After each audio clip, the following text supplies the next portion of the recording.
Welcome to my happy place. Today, what we're going to do is show you how to get started with roller quilting on your domestic machine. Not as difficult as you think it is. What we need to do first is set the machine up.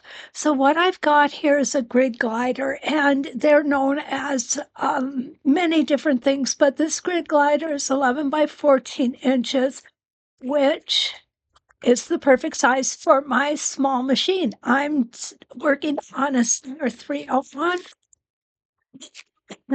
I'm going to take the grid glider out. I'm going to take the backing off of it and put that off to the side.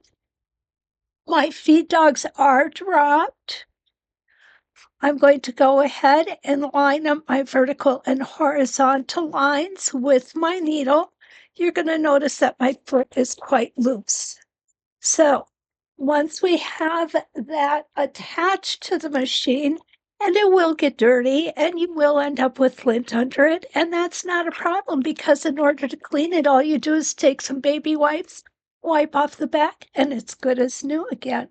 So the next thing I want to do is I want to use my Westalee table insert polish. The reason that we use this is because we want the surface of our grid glider and our table to be as smooth as possible.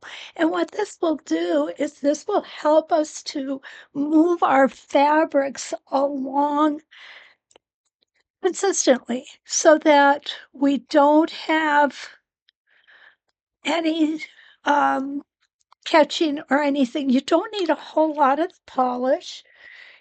I like to just mush it on with my hands. It works just fine that way. And then it comes with a little microfiber cloth. And I'm just going to take the cloth and now I'm going to buff it out. And it really is that easy. And what's going to happen is our table is going to be smooth as glass and very easy to work on. There we go. That's all the prep we need to do, guys. You see how easy that is? There we go. Awesome. Nice and smooth. And now what we're going to do is I'm going to go ahead, grab a sandwich, a quilt sandwich, that is. We're going to talk about setting our foot height, which is the next most important thing. We'll be right back. Okay, so this is our next and likely most important part of setting up our sewing machine for roller quilting. What you're going to notice is I have the Westalee design ruler foot on here, and it's very loose, very loose. And that's exactly where we want it while we're setting our machine up. Reason being, if our foot is set up too high, we're going to have skip stitches. If our foot is set too low, we're not going to be able to move our fabric sandwich, which you'll see I have under here. My fabric sandwich has a top layer of fabric, a layer of batting, and a backing, which is normally what we're going to be working on. So what I'm going to do is I'm going to put my foot down. What will happen is the foot will self-adjust. It should just kiss the very top of the fabric.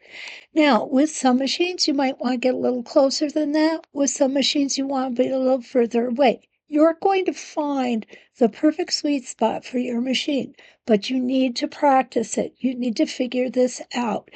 Is it hard? No. It is very, very easy to do. Most machines, you're going to just have the foot kiss the top of the fabric. You do not want the foot to be down so far that it actually indents the fabric. You don't want the foot to be up so high that you can easily put something underneath it. So it's kind of like Goldilocks and the Three Bears. We want it just right. So what you're going to see is how easily I can move my fabric sandwich under that foot, but I don't have space to put anything in here. Okay, let's test it. So what I'm going to do, and I always do because it works the best, is I'm going to go ahead and I'm going to pull my bobbin thread up to the top. When we are ruler quilting, what we have is our quilt sandwich. So we have the front and the back, and we want our backing to be as pretty as the front. So that is the reason for pulling our thread up from the bobbin. Okay, I'm just going to cut some of that off. All I'm going to do here, and I'm not even going to use a ruler for this, I am just going to test my foot height. And in order to do it, I'm just going to take some stitches. I'm going to move my quilt sandwich. I'm taking my time. I'm going to come around and come backwards. And that's about all I need to do. Okay? So I'm now going to lift my foot up. Now, because this is just practice and we're just checking our stitch integrity here, we don't need to worry about tying off, or we don't need to worry about burying.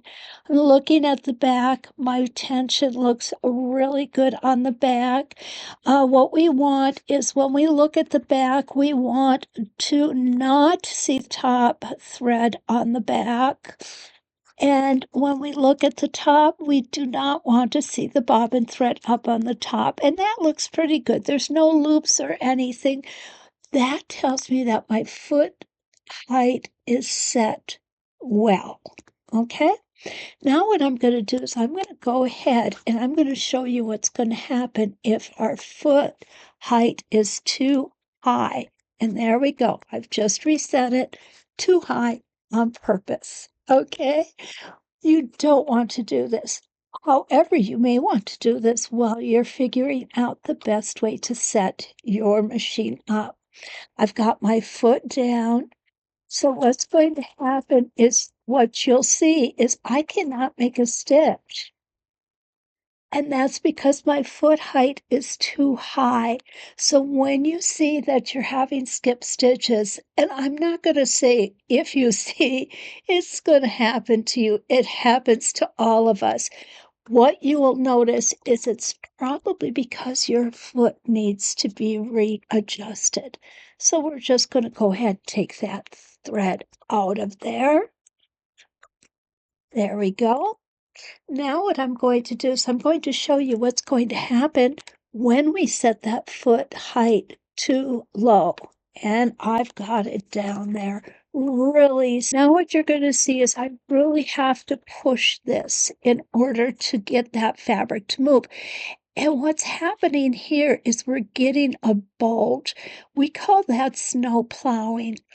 And that is going to make our fabric sandwich push the top fabric down and move the bottom fabric along. And we don't want that.